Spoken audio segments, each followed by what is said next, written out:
Je ne sais pas si vous vous êtes déjà fait la même réflexion que moi. Il y a deux types de jeux vidéo. Ceux basés sur une recette, beau graphisme, une OST, une histoire cinéma et un cahier des charges à remplir. Ça marche, c'est confortable, et pourtant, c'est rarement ce qui me marque le plus. Parce qu'il y a aussi des jeux construits sur une seule idée, souvent des jeux indés, un gimmick, une contrainte, un bout de gameplay qui dit « Ok, tu dois réapprendre à jouer ». C'est presque arrogant, mais quand c'est bien fait, c'est addictif. Je pourrais en citer des dizaines. There is no game, un troll étrange qui te fait penser différemment pour avancer. Void Stranger, qui casse constamment les règles qu'il te montre. Return of the Obra Dinn, où tu arrêtes le temps pour mener une enquête sur un bateau. Moi, mon péché mignon dans ce genre-là, c'est la boucle temporelle. Deathloop, Outer Wild, Majora's Mask. Cette sensation que le temps est une ressource, que l'erreur n'est pas punie, elle est enregistrée. Et toi, tu reviens, avec ton savoir et ton petit stress de devoir faire mieux qu'à la boucle précédente. Et aujourd'hui, j'ai envie de parler de Minit. Si vous m'accordez seulement une minute, je vous raconte ce que j'ai ressenti en jouant à ce jeu indépendant.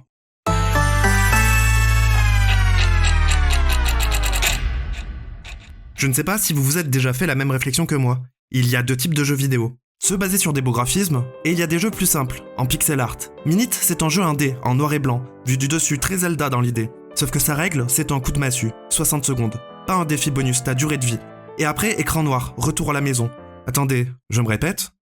Les boucles temporelles, ça me fait toujours un peu penser à Poupée Russe, une série que j'adore. J'ai l'impression que personne ne connaît cette série. Le truc étrange avec les boucles, c'est que même quand on repart au début, on ne repart jamais vraiment au début. Ça recommence, oui, mais avec un grain de différence, un décalage, des mots légèrement différents, une respiration qui change. Tu crois reconnaître la minute, mais elle glisse entre tes doigts. C'est comme si la répétition servait surtout à révéler ce qui, la fois d'avant, t'avait échappé. Et du coup, tu avances, pas en courant, mais en apprenant quelque chose de nouveau à chaque boucle. Bon, on commence une partie. J'apparais dans une baraque, avec un chien. Je sors, je longe l'eau, je vois une épée plantée là, comme un cadeau empoisonné. Je la prends, l'épée me maudit, un chronomètre apparaît. Toutes les minutes, on va apparaître à notre lieu d'origine. Je ne sais pas si vous vous êtes déjà fait la même réflexion que moi, mais il y a des jeux vraiment sympas. Aujourd'hui, on va jouer à Minit. Bon, on commence une partie. J'apparais, et j'ai déjà une épée. Elle est maudite. Elle me force à vivre la même minute en boucle. Ok, chrono en haut à gauche, 60 secondes, c'est parti. L'épée coupe l'herbe haute, donc je dégage un passage que je n'avais pas vu. Je tranche un buisson au bord du chemin, et je tombe sur un arrosoir. Un arrosoir ? Ok. Je le prends sans me poser de questions, parce que dans ce jeu, poser des questions, ça coûte des secondes. Je ressors, je longe l'eau, je traverse le pont, je coupe 2 touffes d'herbe comme si ça allait m'aider à comprendre le monde, et je tombe sur un bar minuscule, posé, là. J'entre, il y a un barman. Il me regarde avec l'assurance de quelqu'un qui pense qu'on a la soirée, et il me demande de tuer 5 crabes. En venant, je n'ai pas vu 5 crabes, j'en ai vu 2, et je me demande si j'aurai le temps de compléter cette quête dans le temps qui m'est imparti. Je tue les 2 crabes que j'avais remarqués en venant. Maintenant, il faut que je trouve les autres. Je cours, et sur un autre écran, 3 crabes qui marchent. J'en tue 2. Je cours vers le 3e, et je sens que c'est bientôt fini, avant même que ça soit... J'apparais dans une baraque. Attendez, je me répète. Ok, chrono en haut à gauche, 60 secondes, c'est parti. Je sors et pas d'exploration. J'ai comme une intuition, je dois tuer des crabes. Je sais où ils sont, je connais le chemin, je sais que chaque détour pourrait être une mort, pas une erreur, pas un recommence gentil, une coupure nette. Alors, je nettoie la plage. 1, 2, je n'hésite pas, je trace. Il y a 3 crabes dans une autre zone, je les tue tous. Je fonce vers un bar, comme si j'avais un rendez-vous. Je trouve un barman avec une demande. Quelqu'un peut s'occuper de 5 crabes ? Et ça tombe bien, je l'ai déjà fait. Le barman me donne du café, dans un jeu où je meurs toutes les minutes, évidemment. Sauf que c'est pas pour rester éveillé, c'est pour pousser des caisses. Et là, le design fait son petit sourire. Un objet simple, une action simple, et soudain le monde s'agrandit. Je teste, je pousse, et en continuant d'explorer, je tombe sur un phare, et une tortue qui parle au ralenti. Vraiment, très lentement. Je ne suis pas sûr que j'aurai le temps d'écouter tout ce qu'elle a à me dire. Pourquoi est-ce qu'elle parle aussi lentement ? Je regarde le chrono, on va bientôt ne plus avoir de temps. Et je ne saurai jamais ce que cette tortue voulait me dire. J'apparais dans une baraque. Je me dirige directement vers un phare. Et là, il y a cette tortue, posée. Et elle parle lentement. Vraiment, très lentement. Le genre de lenteur qui te fait regarder le chrono en te disant « Non mais, sérieux ?» Pendant qu'elle étire ses syllabes, moi, je réfléchis. Parce que ce jeu est en train de faire un truc bizarre. Il me donne envie d'en parler. Je me dis, ça pourrait être sympa d'en faire une vidéo. Et juste après, je me demande, ok, mais est-ce que ça va intéresser les gens ? Parce que, soyons honnêtes, une vidéo sur un jeu qui se répète, ça peut vite être indigeste. Mais finalement, je pense à la vidéo de The Great Review sur Outer Wild. Je repense au film Edge of Tomorrow. Tout le monde avait bien aimé ce film, je crois. Donc, peut-être que ça peut le faire.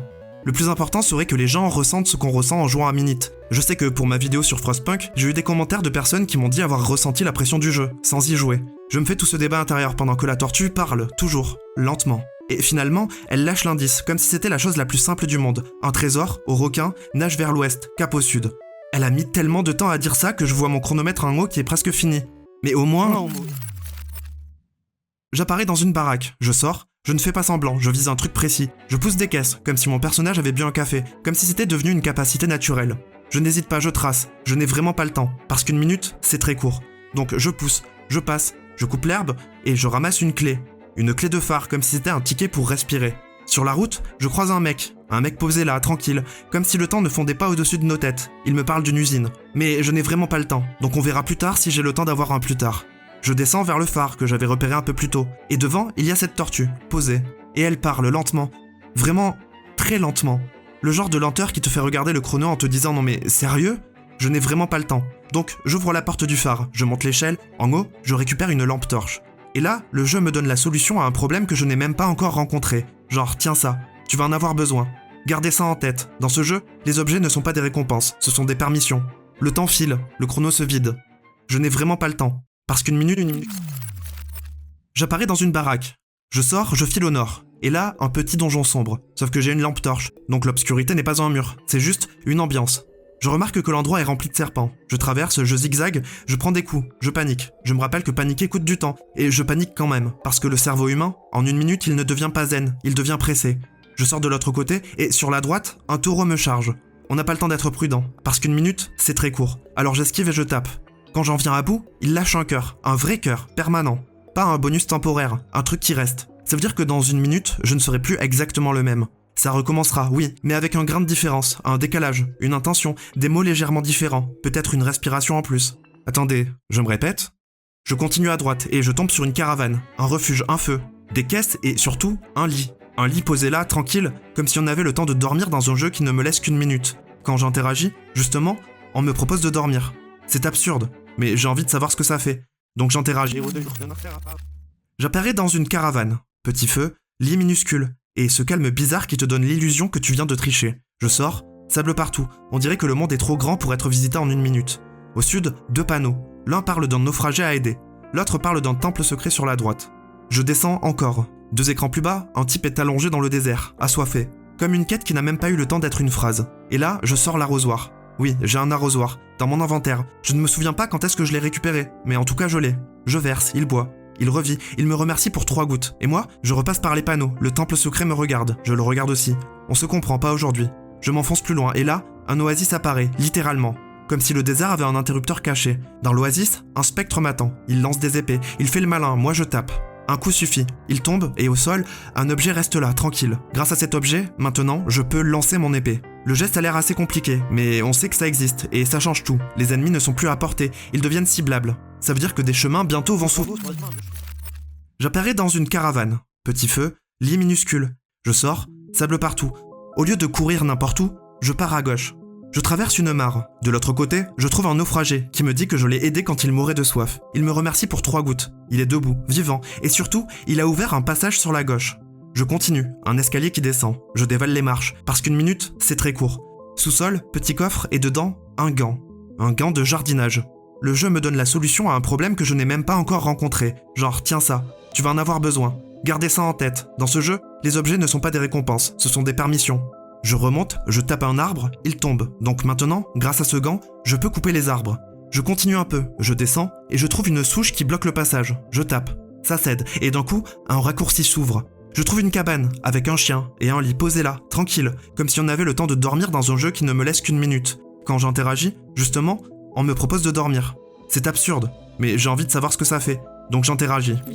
J'apparais dans une baraque, avec un chien, lit minuscule, et ce calme bizarre qui donne l'illusion que tu viens de tricher. Je pars au nord, j'ai un gant qui me permet de couper les arbres. Je coupe un arbre à gauche, il tombe, et au sol, du bois à bateau.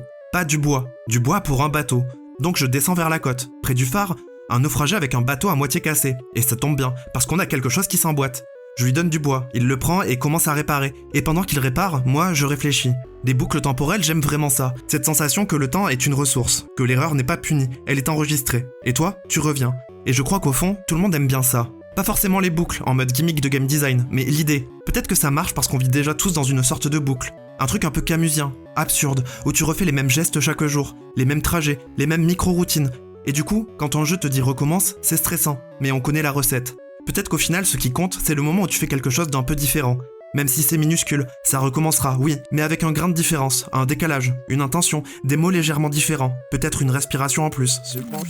J'apparais dans une baraque, je descends vers la côte, près d'un phare, et là, un bateau prêt à naviguer. Il est là comme s'il avait toujours été là. Et moi, je monte dedans.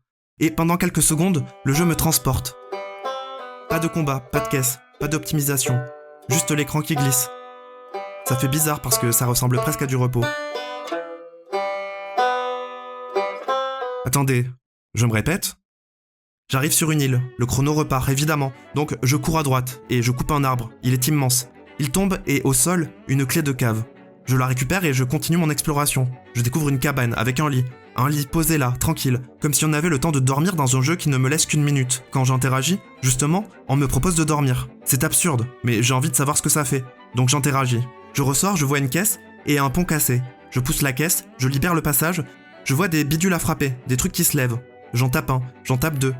C'est un puzzle, mais je n'ai qu'une seule minute. Je regarde le chrono, mon temps est en train de se vider, les secondes s'en vont. J'apparais dans une cabane, du coup, je sors, je pousse une caisse et je frappe des bidules jusqu'à ce qu'ils soient levés. Et là, un terminal s'active, un clic. Et tu sens que le jeu vient d'ajouter une couche invisible. Je sens mon cerveau faire un truc satisfaisant. Il vient de ranger une info dans un tiroir. Sauf que le chrono, lui, se vide. Je pars vers la droite, je continue, je reviens dans la cabane. Il y a une cave, mais j'ai une clé. Je descends et je trouve un sous-marin. Le sous-marin m'amène dans une salle avec des portails. Et là, c'est le moment où cette minute devient un cauchemar de mémoire. Tu dois trouver le chemin jusqu'en haut à droite. Ça te téléporte, ça te recale, ça te trompe. Je cours, je prends un portail, je suis ailleurs, j'en prends un autre. C'est un labyrinthe, mais un labyrinthe compressé en 1 minute. Donc tu n'apprends pas en explorant, tu apprends en te plantant. Le temps file, le chrono se vide. Je n'ai vraiment pas le temps, parce qu'une minute, c'est très court. Au bout de quelques essais, je trouve la bonne route. En haut à droite, une petite salle. Et là, terminal Est. Je l'active. Le terminal est validé. Et là, je sens mon cerveau faire un truc satisfaisant. Il vient de ranger une info dans un tiroir. Sauf que le chrono, lui, se vide. Je sens que je ne vais pas avoir le temps, parce qu'une minute, c'est très court. J'apparais dans une cabane, je sors, je pousse une caisse vers le sud. Si je l'avais poussée dans un autre sens, j'aurais débloqué un autre chemin. Mais c'est ce chemin que je décide d'ouvrir. Je tombe sur un bout d'île avec des bidules, et là, le jeu te demande une séquence. Je tape. 2e, 3e, 1er, 4e. Et quand le dernier se lève, je sens que quelque chose s'aligne. 3 terminaux activés. En vrai, c'est presque beau, comme si on avait résolu un puzzle de plusieurs minutes, en une seule minute. Sauf que le chrono, lui, se vide. Je vais dans la cave qui se trouve dans la cabane, je descends, et maintenant, un petit portail est accessible. Je passe dedans, et j'arrive dans une salle qui ressemble à un hub. Des escaliers marqués, des porte-symboles, un endroit où tu peux voir tes stats. Comme si le jeu te disait « Regarde combien de fois tu t'es fait couper ». Je monte un escalier, et j'arrive dans une baraque, avec un chien, et un lit posé là, tranquille, comme si on avait le temps de dormir dans un jeu qui ne me laisse qu'une minute. Quand j'interagis, justement, on me propose de dormir. C'est absurde, mais j'ai envie de savoir ce que ça fait. Donc j'interagis. Je sors, je vais vers le nord, mais j'ai peur de ne plus avoir assez de temps. Je regarde le chrono. Est-ce que ça suffira? 1 minute, c'est court. Enfin, je crois. J'apparais dans une baraque avec un chien. Je sors et je me dirige vers le nord. Une caisse bloque le passage. Je la pousse. Ça s'ouvre. Plus loin, une rivière. De l'autre côté, 2 ennemis. Je lance mon épée et ils tombent. Aussitôt, des nénuphars apparaissent. Le genre de récompense qui te fait comprendre que tu viens de débloquer un verrou sans même t'en rendre compte. Je traverse. Une maison, j'entre. Un PNJ me donne un appareil photo. Gratuit. Sans contexte. Je le prends et je le range. On verra plus tard. Je ressors sur la droite, un hôtel. Je fonce, j'entre. Un lit, j'interagis. À l'intérieur, l'hôtelier me demande de ramener de nouveaux clients. Il y a 6 chaises dans la réception. Il faudra sûrement trouver 6 clients. Et là, je comprends.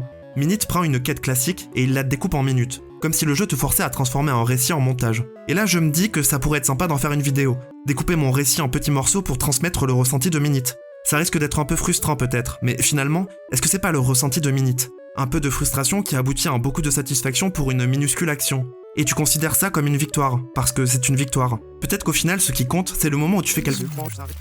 J'apparais dans un hôtel, ok. Je pars à droite, je vois un pont inaccessible, donc je monte au nord. 2 caisses, je pousse celle de gauche au fond, je décale l'autre, et un client apparaît. Je lui parle, validé. Je repars, direction sud, vers une mine. Escalier, couloir, et plus loin, 2 bombes. Je lance mon épée à distance, boum. Le chemin nord s'ouvre, je monte par l'escalier, puis je remonte par une canalisation.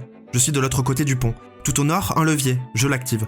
Et près du pont, un autre client attendait juste que je fasse la logistique. Je lui parle, il me parle d'une usine, mais on n'a pas le temps. Je pars vers l'ouest, je coupe des arbres, et je tombe sur un personnage dans une caisse. Il a perdu sa carte de crédit, et je dois le pousser pour qu'il m'indique la direction de sa carte. Quand je la trouve, il accepte de rejoindre l'hôtel. Je remonte vers le nord, je croise un cimetière, et un peu plus loin, 4 arbres. Et un personnage qui se cache dans l'un d'eux, et qui change d'arbre. Du coup, je ne réfléchis pas, j'abats tous les arbres, il finit par sortir. Client validé. Je retourne à l'hôtel, et là, Parce que tous les clients sont là, je débloque un accès pour une piscine. Je monte sur le toit et, près d'un plongeur, je récupère des palmes. Le jeu me donne la solution à un problème que je n'ai même pas encore rencontré.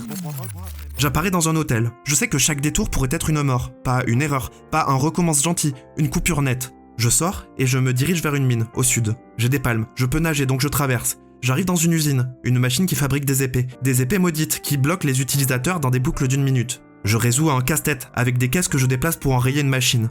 Ok, une zone bouclée. Ça fait du bien ce mot, parce que c'est une victoire. Je reviens vers la salle de réception. Je descends par la sortie du sud, je prends les escaliers sur la droite. Au centre, une grosse machine. Sur la gauche, un petit générateur avec une ampoule. Je le détruis.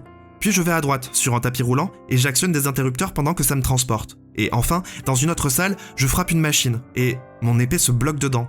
Coincé, avalé. Je regarde mes mains, plus d'épée. Ça veut dire que dans 1 minute, je ne serai plus exactement le même. Ça recommencera, oui, mais avec un grain de différence, un décalage, une intention, des mots légèrement différents, peut-être une respiration en plus. Et je regarde le chrono, qui se vide. Je ne sais pas si j'aurai le temps. 1 minute, c'est court, enfin, je crois. J'apparais dans un hôtel, je n'ai qu'un arrosoir. Oui, j'ai un arrosoir, dans mon inventaire. Je ne me souviens pas quand est-ce que je l'ai récupéré, mais en tout cas je l'ai. Je me dirige vers une usine, c'est long, c'est humiliant.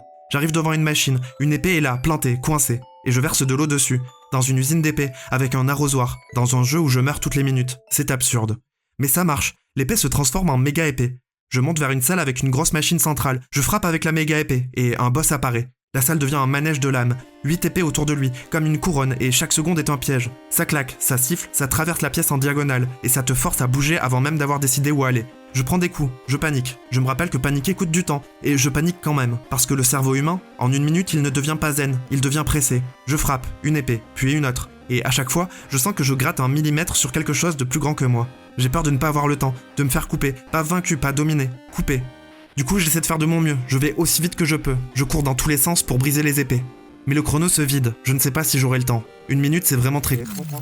J'apparais dans une salle, avec un boss, 8 épées autour de lui, comme une couronne, et chaque seconde est un piège. Ça claque, ça siffle, ça traverse la pièce en diagonale, ça te force à bouger avant même d'avoir décidé où aller. Je frappe, une épée, puis une autre. Et à chaque fois, je sens que je gratte 1 millimètre sur quelque chose de plus grand que moi. Attendez, je me répète.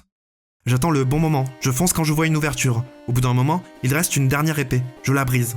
Le boss est à nu, une seconde de silence, je frappe. Il tombe, et dans ma main, il ne reste pas un trophée, il ne reste qu'une épée brisée.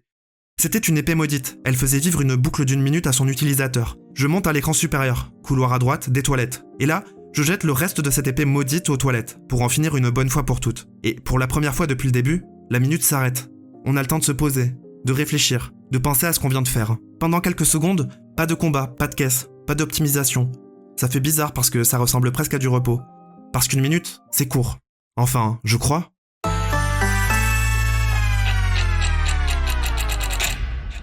Je ne sais pas si vous vous êtes déjà fait la même réflexion que moi, mais il y a des jeux indépendants pleins de créativité. L'autre jour, j'ai joué à un de ces jeux, Minit.